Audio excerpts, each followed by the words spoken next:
Hello guys, welcome to my blog. আর আমি শুভম। আর আজকে সকালে রেডি হয়ে বেরিয়ে গেলাম ওয়ার্কআউট করার জন্য। অ্যান্ড ওয়েদারটাও খুব ভালো ছিল। দেন ওয়ার্কআউট করে চলে আসলাম বাড়িতে। বাড়িতে এসে স্নান ধান করে ফ্রেশ হয়ে গেলাম।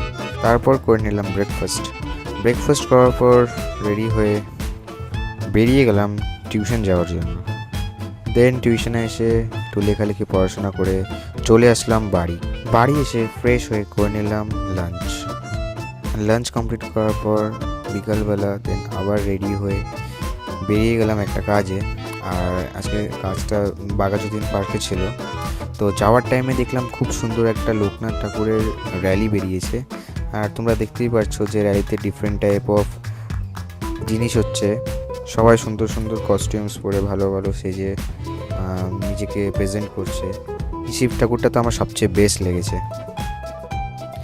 দেন সব র্যালি 3টা কার্ড ছিল, 3টা কার্ড কমপ্লিট দেখার পর এটা আমার সবচেয়ে বেস্ট লেগেছে। এদের প্রেজেন্টেশনটা খুব সুন্দর ছিল। দেন চলে আসলাম বাড়িতে এসে বিকালে কিছু করিনি। দেন করে নিলাম ডিনার। সো গাইজ, আজকের ব্লগ এতটুকুই। Till then, bye by.